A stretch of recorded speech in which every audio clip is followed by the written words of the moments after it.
Mututsi ndi umunyarwanda uri umunyarwanda turi abanyarwanda twubake u Rwanda ruzira amacakubiri.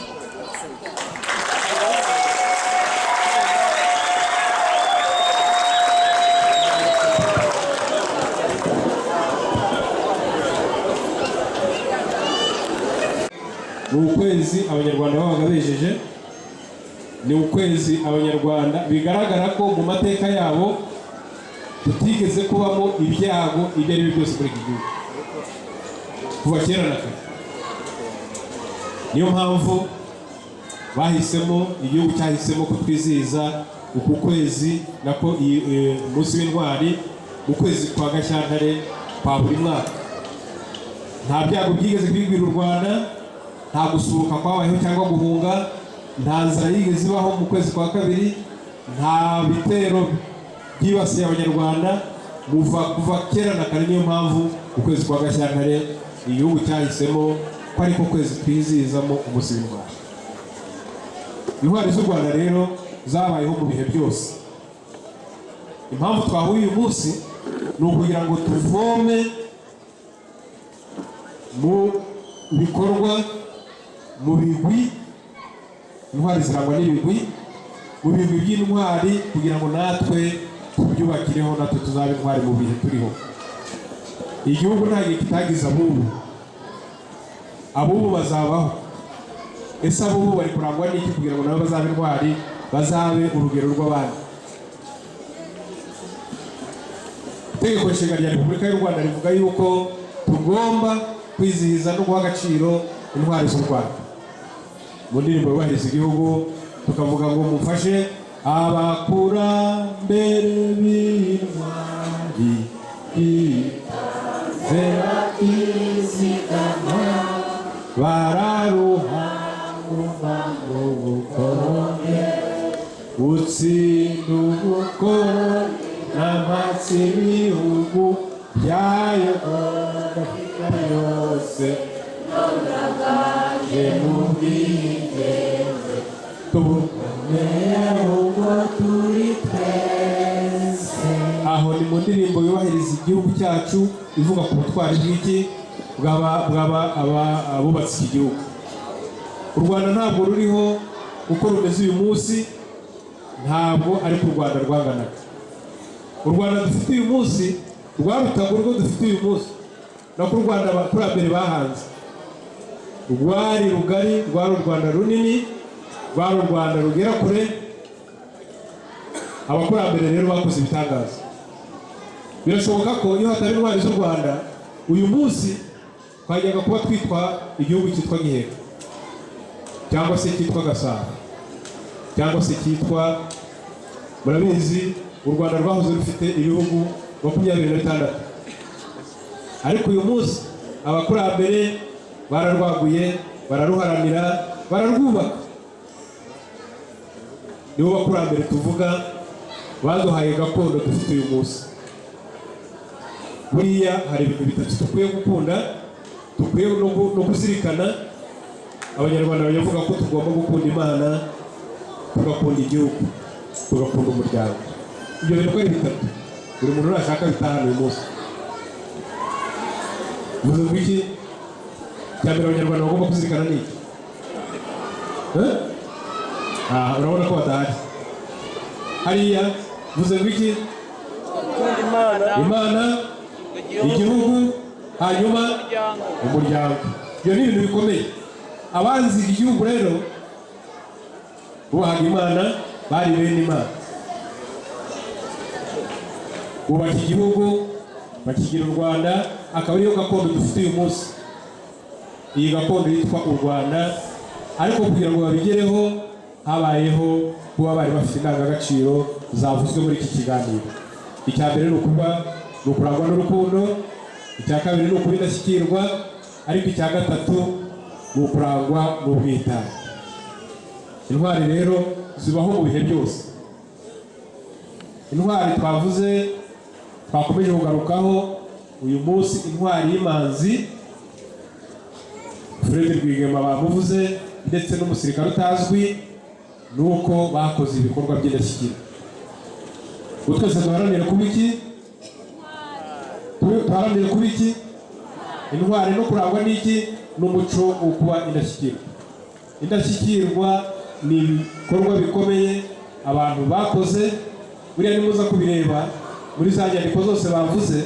Indashyikirwa ni abantu baranzwe n'ibikorwa, intwari z'imanzi ni abantu baranzwe n'ibikorwa, ndetse bagera n'aho batanga ubuzima bwabo, nyamara byarashobokaga ko nabo bakwiberaho nk'abandi bose.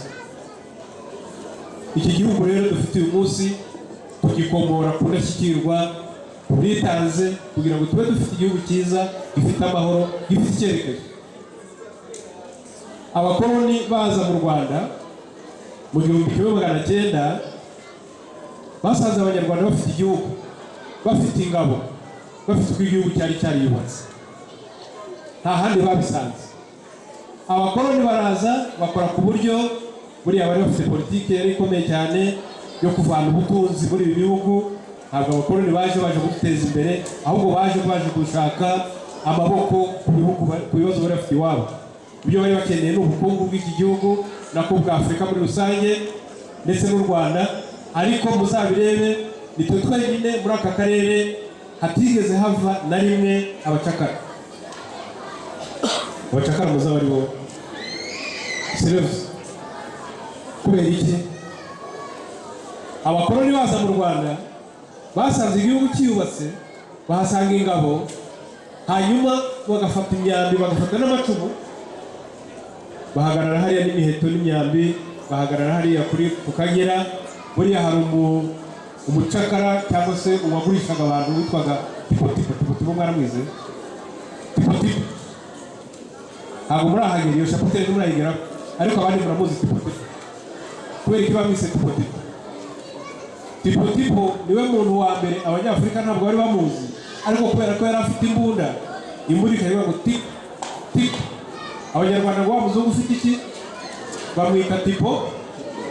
Ati uriya muntu azatumara. Ariko ageze muri Afurika, ageze mu Rwanda by'umwihariko arahunga, kuko Abanyarwanda niwe bemeye kuyinjira mu gihugu. Iki nicyo gihugu cyonyine cyo muri Afurika kitigeze kigira abacakara, kubera ko Abanyarwanda babaye intwari, bahagarara ku busugire bw'igihugu cyabo. Intwari rero zanga akarengane, intwari zanga ubunebwe, intwari zanga agasuzuguro. Intwari rero zabayeho muri iki gihugu uhereye mu gihe cy'ubukoloni, nako imbere bahanga u Rwanda, mu gihe cy'ubukoloni basenya u Rwanda. Abanyarwanda bakomeje kwirwanaho, bakajya bakora imyigaragambyo, mujya mwumva ba Rukara rwa Bishingwe. Buriya ba Rukara rwa Bishingwe bangaga agasuzuguro. Ba Bisangwa bya Rugombi mwumvise uburyo barwanye ku gihugu, ariko kubera ko abakoloni bakoreshaga tekinoloji, abakoloni bari bafite imbunda, abakoloni bari bafite ubumenyi, bitewe n'uko bo bari barateye imbere mu birebana n'imiterere ndetse n'iterambere bari bavuyemo, mu bihugu bari bavuyemo. Abakoloni baturusha imbaraga, ariko Abanyarwanda bagahora birwanaho bashaka iki? Bashaka ubwigenge.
Iruza y'ishabarayi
umunsi mukuru w'intwari z'u Rwanda kubw'ibikorwa by'indashyikirwa zatugejejeho. Dufite fanfare hano, turakomeza na morale nyinshi, hanyuma dukomeze kunezerwa no kwishimira ubutwari intwari zacu zatugejejeho. Kandi umuntu wese ubishaka arahaguruka abyine, ahubwo si n'ubishaka ni ngombwa duhaguruke tubyine. Kandi uwumva mu rugo bari kumutelefona batari akantu ukeneye gukemura nawe ari butahe. Niyo mpamvu mu muco wa kinyarwanda dushyiramo inzira yo mu gikari. Yego, intsinzi bana b'u Rwanda, turahaguruka twese turi imbere hamwe, ni koko twaratsinze.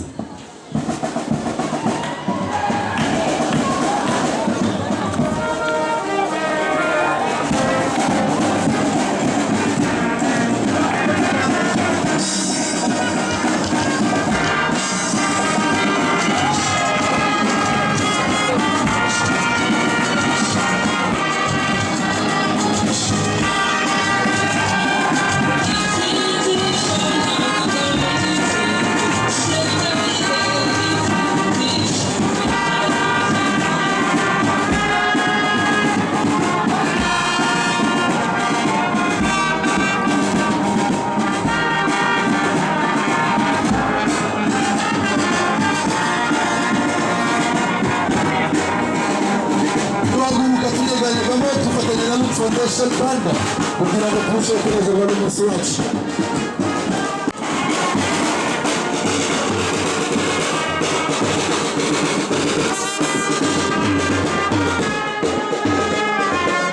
Dukomeza kuganira kandi twishima cyane mu munsi wacu n'umunsi w'intwari z'u Rwanda.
n'abatware b'inyamusozi n'abakomeye bakaba bikorera n'abagisigaye tugutsinda no kubitsinda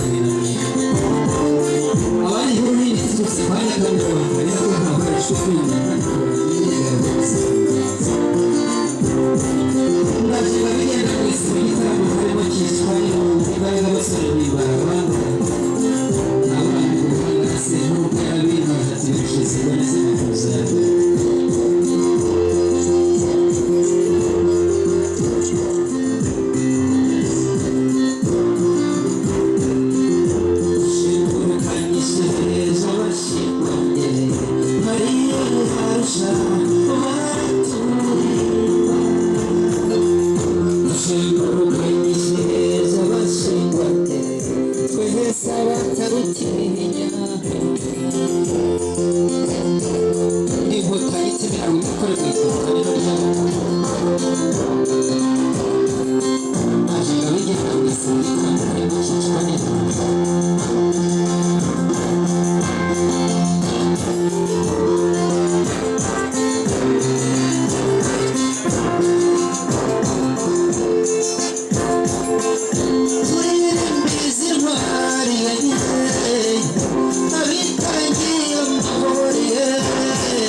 Thank you.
Thank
you.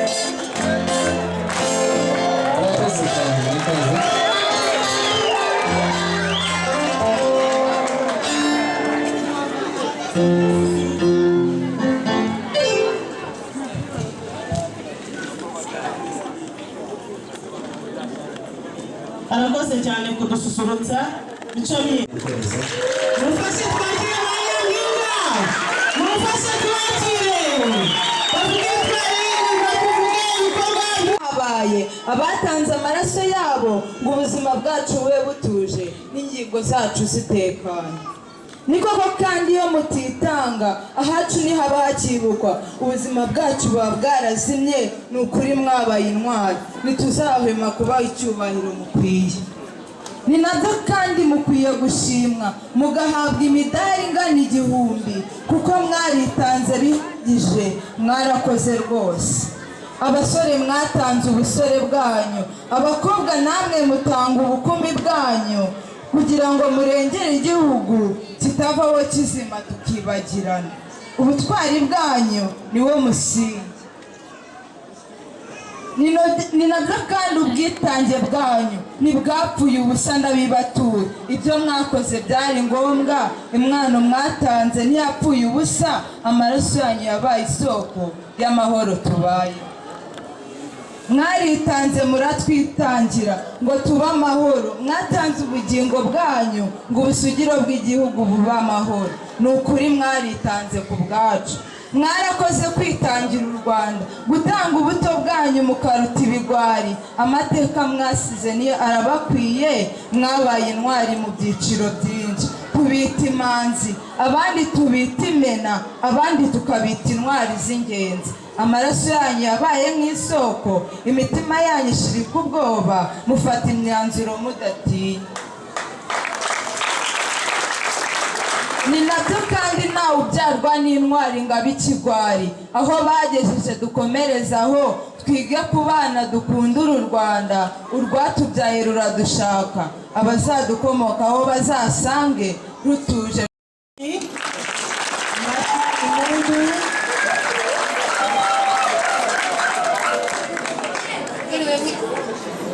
Mwiriwe, bikurije umunsi mukuru w'intwari. Nitwa Ukeye Sada, ndi umunyeshuri niga mu rwunge rw'amashuri rwa Kagugu mu mwaka wa 3 w'amashuri yisumbuye.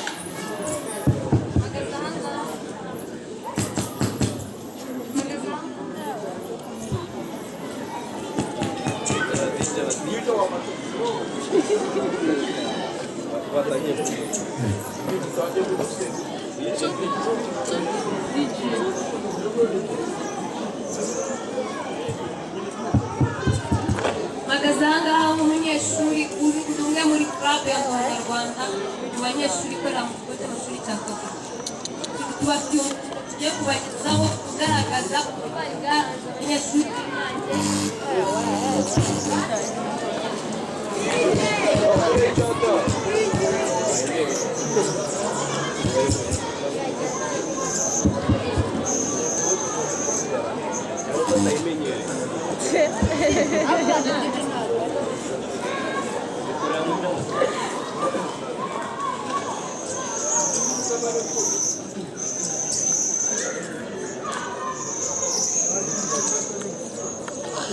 tukaba tugiye kubagezaho umukino witwa bato batari gito.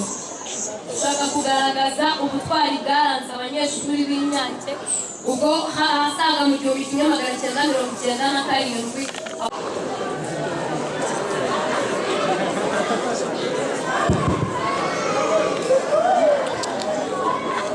Twijyane mu ishuri turisubire.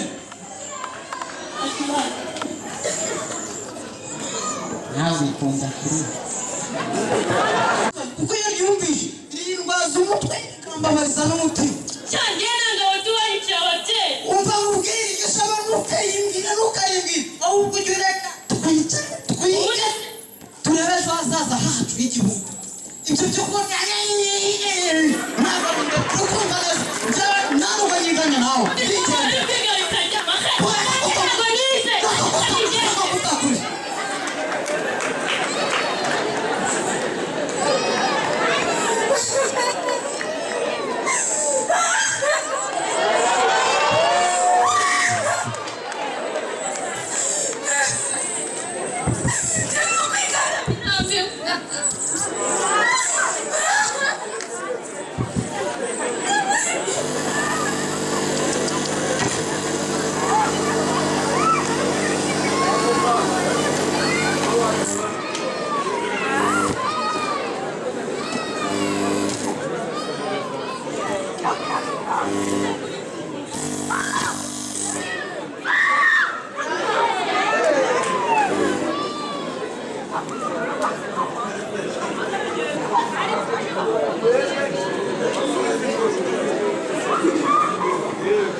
kubicamo nuko ntabwo icyaha twe twagikoze ariko dufite kubicamo tugahagarara neza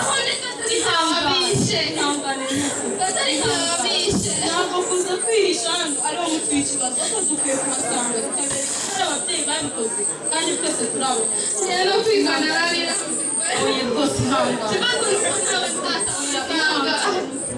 ihangane barafunzwe ariko bazavuga twese tukongera kubona ababyeyi bacu ihangane wiwe ihangane mbabarira basi mbabarira nyemerere ko igiye kuza tukarwana n'urugamba twese tukagera kugira ngo kuki babizi se atari njyewe wabishe baravuga ngo dore cya cyane cyatwiciye ababyeyi kandi n'ababyeyi n'imyumvire bafite kandi ntitugomba kurwana kugira ngo tubakure twese turi abanyarwanda nta muhutu nta mututsi twese bazabyumva umva uyu masomo y'uyu munsi tugomba kuyamenagura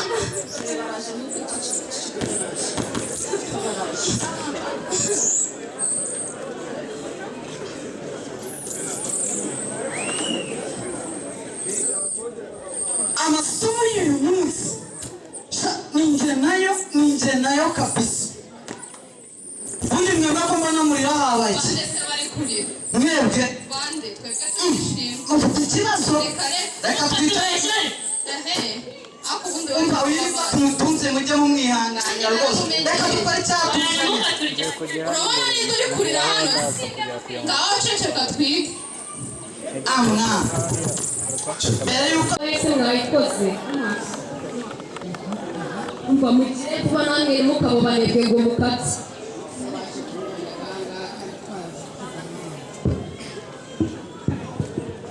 tureke kwiga twiteze umunsi wabibonye hari biryoshye ahubwo se wabibonye ariko batetse kawunga nziza noneho batetse kawunga iryoshye ihiye wumve ngo nariye ngaha kuko nta n'amafu yari arimo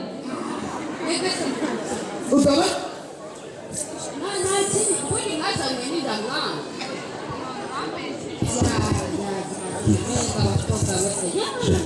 koga mwana reba mama kize murekide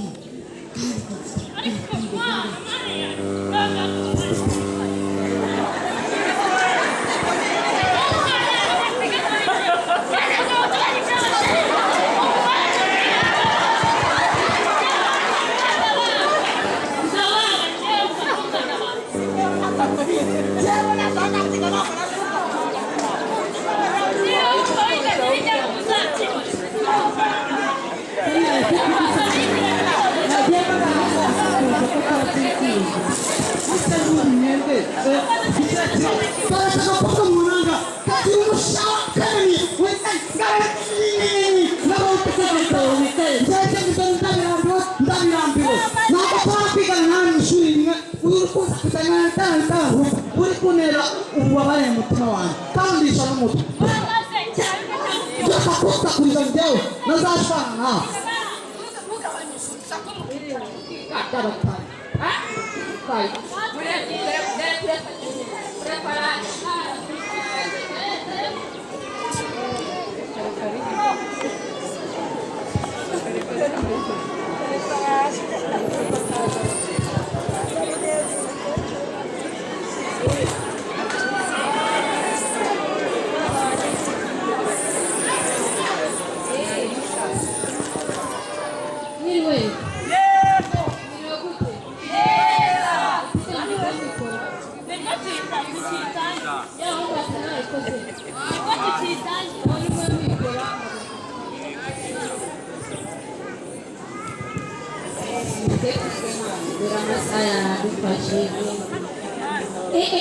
mbere yuko twiga mureke mbabwire inkuru ariko buri nkuru ije ntabwo ari ngombwa ngo mwerekane ko muyishimiye inkuru utafitiye ntabwo ibabaje ariko kandi nanone ntabwo ishimishije nshaka kubabwira amakuru kugira ngo muyamenye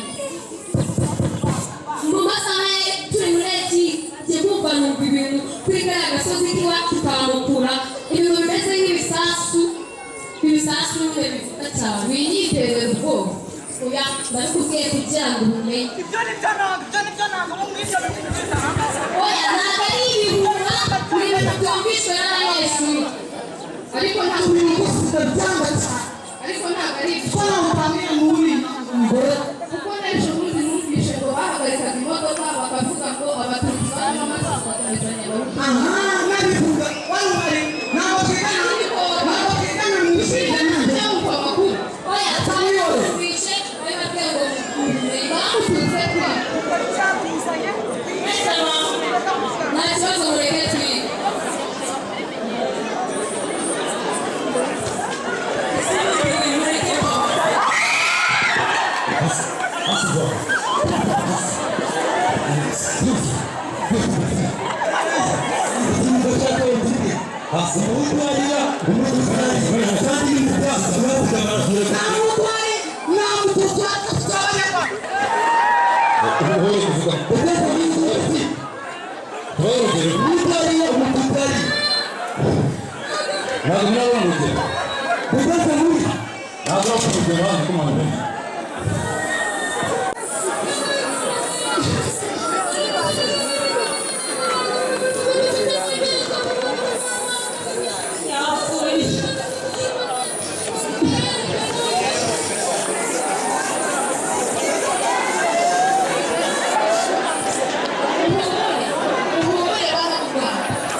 Jewe nitwa Nahiki Claude abanorejwe na leta y'ubumwe n'ubwiyunge kugira ngo tuze tubagire inama ndetse tunabashimire ubutwari bwabaye. Mu by'ukuri mwabaye intwari kandi murabishimirwa kwegura ubuzima bwanyu.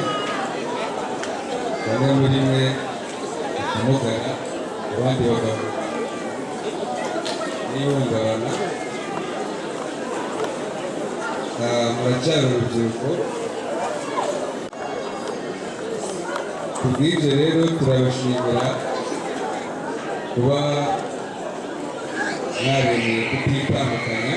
Ejo turabasaba gukomeza mugakundana nk'uko mwabigaragaje muri ibi bizazane byinshi mumaze iminsi munyuramo.